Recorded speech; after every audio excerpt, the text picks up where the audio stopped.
Hello my dear student. आज हम class 11 का chapter first some basic concept of chemistry जो कंटिन्यू चल रहा है उसी में नया टॉपिक कर रहे हैं, लिमिटिंग रिएजेंट या रिएक्टेंट। लिमिटिंग रिएजेंट या रिएक्टेंट जनरली क्या होता है कि जो रिएक्शन होती है उसमें रिएक्टेंट और प्रोडक्ट होते हैं। तो रिएक्टेंट साइड में जो भी रिएक्टेंट यूज हो रहे हैं रिएक्शन में है ना, और प्रोडक्ट फॉर्म कर रहे हैं, तो उन रिएक्टेंट में कोई लिमिटिंग रिएजेंट होता है, मतलब कि वो क्या हो जाता है, कंप्लीटली रिएक्शन में कंज्यूम हो जाता है ना। तो दो तरह के रिएजेंट होते हैं, एक होता है लिमिटिंग रिएजेंट और एक होता है एक्सेस रिएजेंट।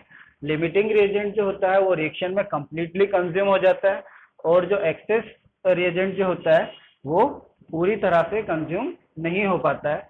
कि अब जो लिमिटिंग रिएजेंट होगा उसको लिमिटिंग रिएजेंट ही क्यों कहा जा रहा है, इसलिए कि वो रिएक्शन में पूरी तरह से कंज्यूम हो गया, खत्म हो गया है। जैसे फॉर एग्जांपल आप यहाँ पर बात करें, आपने क्या लिया हुआ है, वुड लिया हुआ है और ऑक्सीजन ली हुई है ना। इसकी प्रेजेंस में ये वुड जो है वो क्या हो रहा है, बर्न हो रही है ना, बर्न होना चालू हुई। अब ये बर्न होते होते क्या हो जाएगा, पूरी तरह से वुड जो है कंज्यूम हो जाएगी, लेकिन ऑक्सीजन तो वहां पर है ना। तो ये जो वुड जो है, यहाँ पर अगर वुड को अपन कहें तो ये क्या हो जाएगा, लिमिटिंग, इसको अपन क्या कहेंगे, लिमिटिंग रिएजेंट। और ऑक्सीजन जो है, क्योंकि वहां पर एक्सेस में ऑक्सीजन अभी प्रेजेंट है ना, वो पूरी तरह से कंज्यूम नहीं हुई है, जबकि वुड जो है कंप्लीटली कंज्यूम हो चुका है। तो इसको वुड को अपन यहाँ पर क्या कहेंगे, लिमिटिंग रिएजेंट, और ऑक्सीजन को क्या कहेंगे, एक्सेस रिएजेंट, है ना। एक्सेस रिएजेंट मीन्स कहने का ये है कि रिएक्शन में जो रिएक्टेंट होते हैं जो कंप्लीटली कंज्यूम हो जाता है रिएक्शन में, उसको कहा जाता है लिमिटिंग रिएजेंट, और जो लेफ्ट बाकी रहता है वो कहलाता है एक्सेस रिएजेंट। तो सिंपली इसको लिमिटिंग रिएजेंट को डिफाइन करा हुआ है, it is the reagent which react completely in the reaction, है ना। वो रिएजेंट जो कि रिएक्शन में पूरी तरह से कंप्लीटली रिएक्ट कर लेता है रिएक्शन में, या is called the limiting reagent. मतलब कहने का वही है कि कंप्लीटली क्या हो जाएगा, वो कंज्यूम हो जाएगा, तो उसको क्या कहेंगे, limiting reagent. The reactant which is not consume completely in the reaction. अब जो वो रिएजेंट जो कि रिएक्शन में कंप्लीटली कंज्यूम नहीं हुआ है उसको कहा जाता है एक्सेस रिएक्टेंट या reagent. As the excess of this reactant is left unreacted. मतलब इसमें क्या होगा कि जो एक्सेस रिएजेंट होगा, एक तो ये कंप्लीटली कंज्यूम नहीं होता, मीन्स कहने का क्या हुआ कि इसका कुछ भाग जो है काफी वो क्या रहता है, अनरिएक्टेड पड़ा रहता है उसी में रिएक्शन में, ठीक है। तो ये दो चीजें हैं जिसको डिफाइन करा हुआ है। अब मैटर ये है कि इसमें किस तरह से लिमिटिंग रिएजेंट को आइडेंटिफाई करा जाता है रिएक्शन में, कि किसी भी रिएक्शन में जो रिएक्टेंट है उस रिएक्टेंट में लिमिटिंग रिएजेंट कौन सा है ना। तो उसको आइडेंटिफाई करने के लिए कुछ स्टेप्स होती हैं। जैसे फर्स्ट स्टेप दिया हुआ है, to calculate number of moles of reactant and product. तो उसमें फर्स्ट स्टेप जो होगी लिमिटिंग रिएजेंट को आइडेंटिफाई करने के लिए, उसमें जो फर्स्ट स्टेप है उसमें क्या करा जाएगा, जो नंबर ऑफ मोल्स होते हैं रिएक्टेंट और प्रोडक्ट के उनको कैलकुलेट करा जाता है। सेकंड स्टेप जो होती है, to identify the limiting reagent according to the reaction. फिर जो भी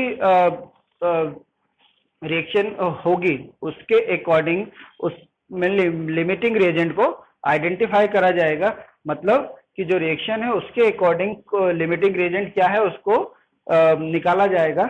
और थर्ड स्टेप जो होगी, calculate amount of product form according to the limiting reagent. और उसके बाद जो प्रोडक्ट फॉर्म होता है उसका अमाउंट कैलकुलेट करा जाता है अकॉर्डिंग टू लिमिटिंग रिएजेंट के अकॉर्डिंग, ठीक है। तो ये कुछ स्टेप्स होती हैं किस तरह से आइडेंटिफाई करा जाएगा लिमिटिंग रिएजेंट को, और ये इनको डिफाइन करा हुआ है एक्सेस रिएजेंट और लिमिटिंग रिएजेंट को।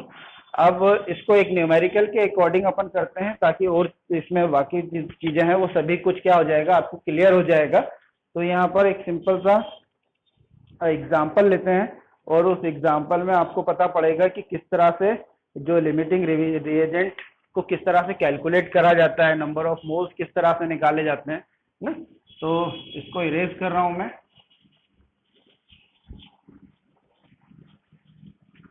और बहुत ही इजी है, आप थोड़ा सा इस पे कंसंट्रेट करेंगे तो आपको वैसे ही समझ में आ जाएगा, जैसा कि नाम में ही उसमें लिखा हुआ है लिमिटिंग एंड एक्सेस। तो लिमिटिंग वही होगा कि जो कंप्लीटली कंज्यूम हो रहा है रिएक्शन में, हाँ, और एक्सेस मतलब कि जो जिसकी कुछ क्वांटिटी रिएक्शन के बाद भी क्या हुई है, बची हुई है। अब जैसे यहाँ पर एक न्यूमेरिकल उठा रहे हैं अपन, 50 gram of nitrogen, 50 gram of nitrogen, 50 gram of nitrogen and 10 gram of hydrogen, 10 gram of hydrogen react together to produce, react together to produce NH3, to produce NH3 means ammonia. 50 gram nitrogen और 10 gram of hydrogen जो है react करके आपस में क्या produce कर रहे हैं, अमोनिया प्रोड्यूस कर रहे हैं। Identify the limiting reagent, identify the limiting reagent, limiting reagent मतलब इन दोनों में से, ये दोनों ही क्या है, रिएक्टेंट है, तो इन दोनों में से ही आपको बताना है कि नाइट्रोजन और हाइड्रोजन में से लिमिटिंग रिएजेंट कौन सा है। And calculate the, and calculate the amount of ammonia, amount of ammonia form, ammonia form. अब देखिए बहुत अच्छा न्यूमेरिकल है ये, इसमें तीनों स्टेप जो अपन ने ली हुई हैं वो तीनों स्टेप इसमें आ जाएंगी, है ना।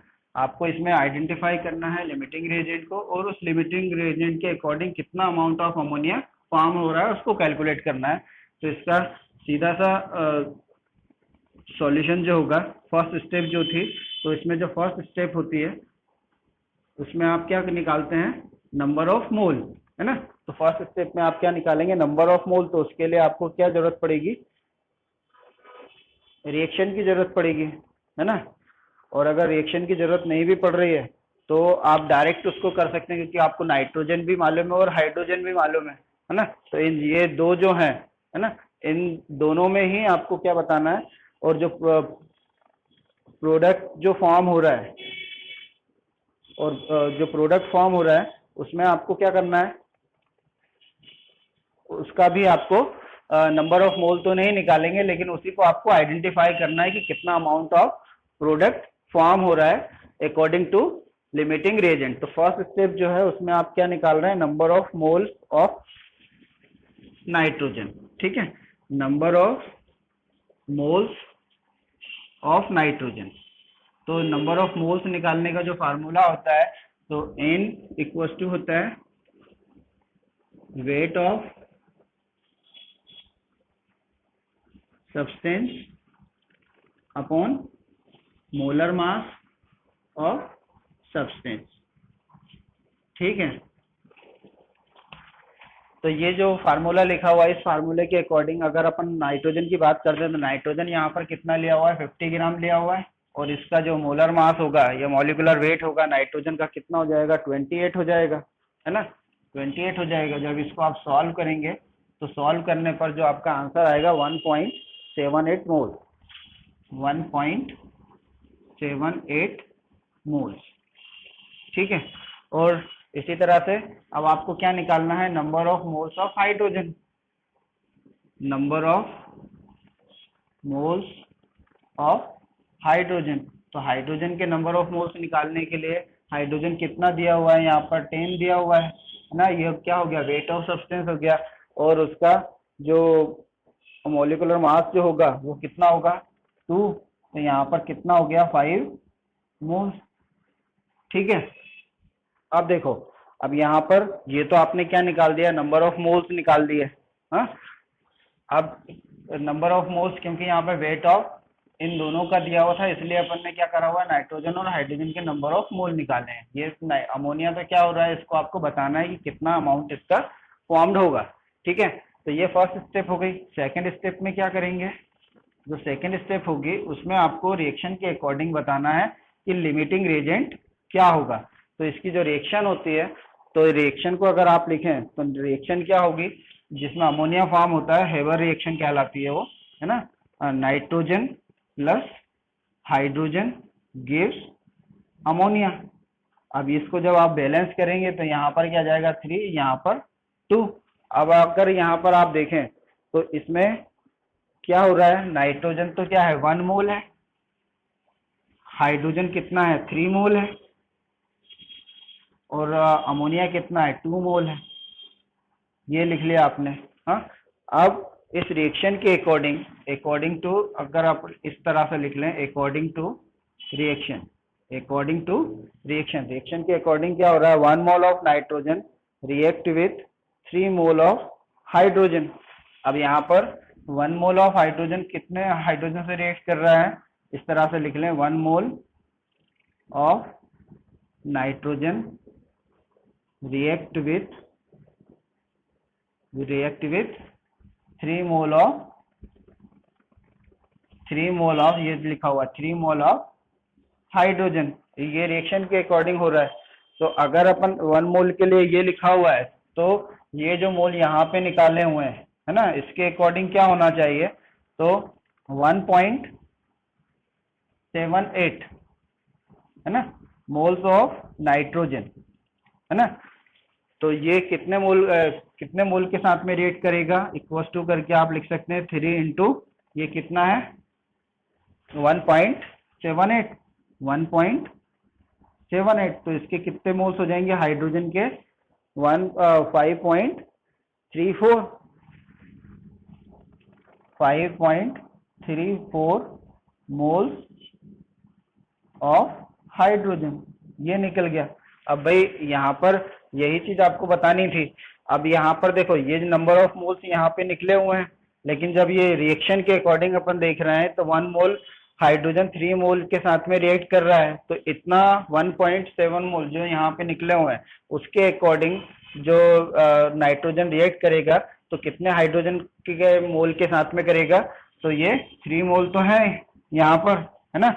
और अगर इसकी जगह आपने ये लिया हुआ है, इसके साथ में रिएक्ट करेगा, कितने मोल के साथ में हाइड्रोजन के 3 मोल रिएक्ट करेंगे, तो आप कितना आ रहा है यहाँ पर 5.34 मोल ऑफ हाइड्रोजन आ रहा है। लेकिन अब यहाँ पर आप क्या देख रहे हैं, बट 5.34 और यहाँ पर कितना दिया हुआ है मोल, 5 मोल दिया हुआ है। एक्चुअल जो निकाला हुआ है ना, इज ग्रेटर देन 5। क्लियरली आपको दिख रहा है कि ये इससे ज्यादा है। अब इतना रिक्वायर्ड अमाउंट है ना, इतना रिक्वायर्ड अमाउंट है, और है कितना ये 5 मोल। तो अब इसमें से आपको वैसे ही समझ में आ रहा होगा कि ये जो होगा एक तरह से क्या होगा, लिमिटिंग रिएजेंट होगा। As number of moles of hydrogen are 5 moles which are less than required. अब इतना रिक्वायर्ड है, जबकि है कितने मोल, ये 5 मोल है। तो वैसे ही आपको समझ में आ गया कि ये जो है एक हाइड्रोजन जो है यहाँ पर क्या हो जाएगा, लिमिटिंग रिएजेंट हो जाएगा। ठीक है, यहाँ पर आप लिख सकते हो, यहाँ पे लिख देता हूं मैं, as number of moles of hydrogen, as number of moles of hydrogen, as number of moles of hydrogen are 5 moles, are 5 moles. ठीक है, अब यहाँ पर जो दिया हुआ है 5 मोल्स दिया हुआ है, निकल रहा है यहाँ पर जो न्यूमेरिकल दिया हुआ है उसके अकॉर्डिंग, है ना। और which are less than, which are less than, अब ये किससे कम है, 5 point, which are less than required, which are less than required, जितना चाहिए उससे कम है। अब जो रिक्वायर्ड है वो कितना है, 5.34, ये रिक्वायर्ड है। लेकिन ये जो मोल है यहाँ पर, ये इससे कम है 5.34 से, तो ये क्या हो गया, एक तरह से हाइड्रोजन लिमिटिंग रिएजेंट हो गया। इसलिए क्या हो जाएगा यहाँ पर, therefore hydrogen is limiting reagent, therefore hydrogen is limiting reagent. तो हाइड्रोजन क्या हो जाएगा, लिमिटिंग रिएजेंट हो जाएगा। अब ये तो सेकंड स्टेप हो गई। थर्ड स्टेप में आपको क्या निकालना है, अमाउंट निकालना है, प्रोडक्ट का अमाउंट निकालना है अकॉर्डिंग टू लिमिटिंग रिएजेंट। तो थर्ड स्टेप जो होगी, उस थर्ड स्टेप के अकॉर्डिंग इजीली आप उसको निकाल सकते हैं, है ना। यहाँ पे दो चीजें आपने निकालनी है, नंबर ऑफ मोल्स निकाल लिए हैं, लिमिटिंग रिएजेंट क्या है वो आपको पता पड़ गया है। और थर्ड स्टेप जो है, थर्ड स्टेप में आप क्या निकालेंगे, amount of product according to limiting reagent, ठीक है। अब यहाँ पर आप देखो, जो रिएक्शन है आपकी वो क्या है, N2 plus H2 gives NH3, ये रिएक्शन है। इसको बैलेंस करा आपने तो यहाँ 2 हो जाएगा, यहाँ 3 हो जाएगा। अब यहाँ पर ये अगर लिमिटिंग रिएजेंट है ना, ये आपको मालूम है कि यहाँ पर Lr जो है, ये हाइड्रोजन जो है, ये क्या है, लिमिटिंग रिएजेंट हो गया। हाँ, और नाइट्रोजन, अब अगर ये लिमिटिंग रिएजेंट है तो ये क्या हो जाएगा, एक्सेस रिएजेंट हो जाएगा, ठीक है। ये क्या हो जाएगा, एक्सेस रिएजेंट हो जाएगा। अब यहाँ पर जो हाइड्रोजन है यानी कि लिमिटिंग रिएजेंट जो है वो कितना मोल है, 3 मोल है, क्लियर। और उसके अलावा आप जो अमोनिया रिएक्शन के अकॉर्डिंग जो अमोनिया फॉर्म हो रहा है, ये कितना मोल हो रहा है, 2 मोल फॉर्म हो रहा है, ठीक है। ये 3 मोल है, ये 2 मोल है, और ये तो दिख ही रहा है 1 मोल है। अब इस रिएक्शन के अकॉर्डिंग जो कि यहाँ पर दिया हुआ है, हाँ, according to reaction, according to reaction, reaction के अकॉर्डिंग क्या दिया हुआ है, 3 mole of hydrogen gives 2 mole of ammonia. मैं यहाँ लिमिटिंग रिएजेंट के अकॉर्डिंग देखें, 3 mole of hydrogen gives 2 mole of ammonia, तो 2 मोल ऑफ अमोनिया देता है 3 मोल के अकॉर्डिंग। हाँ, अब दूसरी चीज क्या हो रही है कि यहाँ पर 1 मोल के लिए क्या हो जाएगा, 3 मोल के लिए तो इतना हो गया, 3 मोल ये जो है 3 मोल 2 मोल ऑफ अमोनिया प्रोड्यूस कर रहा है। अब अगर 1 मोल के लिए बात करें तो 1 मोल of hydrogen gives 2/3 moles of ammonia, 2/3 moles of ammonia. अगर ये जो है, अब एक्चुअली में रिक्वायर्ड तो इतना है, इससे आपको क्या पता पड़ा है कि ये लिमिटिंग रिएजेंट है, लेकिन ये इसके अकॉर्डिंग यहाँ पर, है ना, जो नंबर ऑफ मोल्स निकाले थे वो कितना आया हुआ था आपका, 5 मोल आया हुआ था, है ना। तो यहाँ पर अपन वही 5 मोल को रखेंगे, क्योंकि इतना अमाउंट आप केवल आपको ये पता करने के लिए कि इतना अमाउंट रिक्वायर्ड होगा, लेकिन अमाउंट ऑफ हाइड्रोजन जो यूज हो रहा है वहां पर वो कितना है, 5 मोल है। तो 5 मोल जो होंगे, 5 मोल्स ऑफ हाइड्रोजन गिव्स क्या हो जाएगा, 2/3 इंटू 5, ठीक है। अब इसको आप अगर सॉल्व करेंगे तो सॉल्व करने पर क्या जाएगा, 3.33, ठीक है। इसको जब आप सॉल्व करेंगे तो ये आ जाएगा 3.33 मोल्स ऑफ NH3, ठीक है। तो ये आपका क्या होगा, आंसर होगा। हाँ, अब देखिए इसको जो लिमिटिंग रिएजेंट जो होते हैं, इस न्यूमेरिकल के अकॉर्डिंग तीनों स्टेप अपन ने करके देख लिए हैं। फर्स्ट स्टेप में आपने देखा कि नंबर ऑफ मोल्स निकालना है आपको, सेकंड स्टेप में आपको बताना है कि लिमिटिंग रिएजेंट क्या है, जिससे यहाँ पे निकाल के बताया हुआ था, है ना।